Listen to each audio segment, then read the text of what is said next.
Tasmania and Australia pretty much had the same type of food. It depended on the people.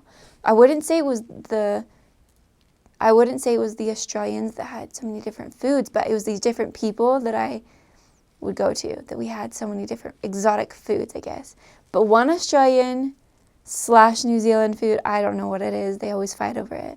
But it was a dessert, and it was really, really unique, something I'd never really had before. It was called pavlova. So good. If you ask anybody that knows about it, they will tell you how good it is, because it's basically what it is just a meringue that's a couple inches thick, and they bake it in the oven, and so it gets a kind of a crust on it, like a shell, turns into like a shell, and it's still light and fluffy on the inside, and all they put on it is whipped cream and fruit, and that's what it is. And it's really sugary, obviously, because meringue is pretty much sugar and egg whites, but it's so interesting and so delicious. One of the best things that I had, like a delicacy.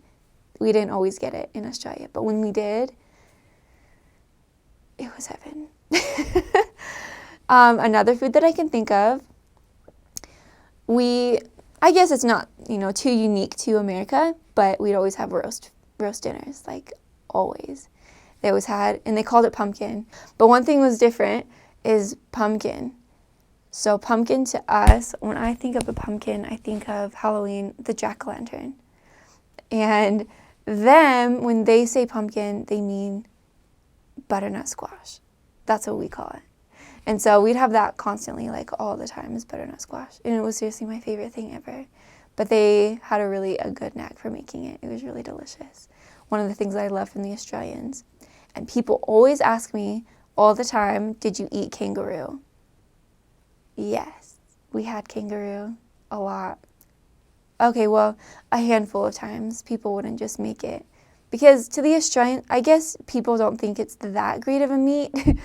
It's, I would compare it to like beef and venison combined. It's kind of, I don't know, it tastes like beef to me, but it's got like a consistency of venison a little bit. Like it's more, I don't know how to explain it. It's pretty similar, but they eat their national animal, so that's interesting, right? People always were surprised at that.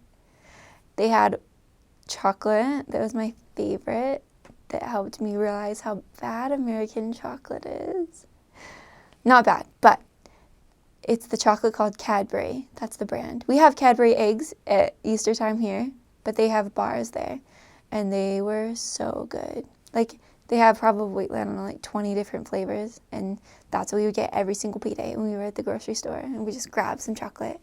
And I brought home, like, a suitcase full of it when I came home, too. That was one of my favorite things. And one of the things that's very unique to Australia, a drink, is called ginger beer.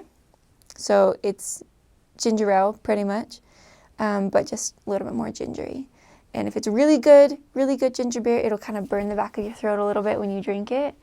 But it's one of those things that you either like it or you hate it, kind of a thing.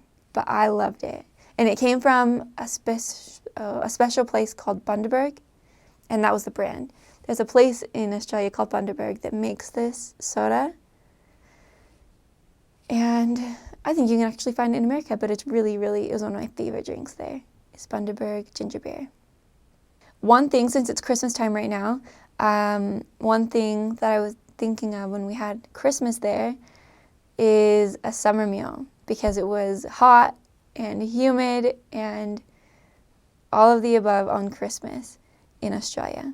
And so some people would have hot meals like ham and soup and things that we have for American Christmas. But over there we had a lot of shrimp. They call it prawns. People would always say, the Australians would always say, oh, let's put another shrimp on the barbie. But they don't actually say that. They would just say it to us Americans, making fun of us kind of a thing, because they don't actually say that over there. They don't even actually call them shrimp. They call them prawns. But we'd have prawns, and they'd sometimes make other seafood like crab or shellfish. And we had a lot of salad, like I said before. Like, they were just really good at making salad over there. And, yeah, things like that. Everything else was just normal. Like, we'd have spaghetti a lot. And we'd have meat and potatoes a lot, and seafood. It was really good. Yeah. Lots of fish and chips. That's one thing that we actually did have a lot, is fish and chips. And they love their fish and chips there. We had this thing called, what's it called? It's a Filipino egg. We had balut, and I swear it was the grossest thing I've ever had in my whole life. But we had to do it because, I don't know, you just have to do that, right? We had a ton of Filipinos serving at our mission. And they would find it at the store, they'd find it wherever, and then they'd feed it to us. And the grossest part about it is you'd open it up. And this is when it was bad. People would like peel it apart and open it up and like peel it apart. And you'd find the duck head. And like sometimes it would be developing wings and feathers. Like it was so good. And and the little Filipinos just pop it in their mouths and just be happy as, just like so happy to eat it. You know, it was so funny. I said as just really. That's one of the Australian, you know, like cool as, weird as, funny as. It's kind of a comparison without the second part of it. It's more of an emphasis, I guess. So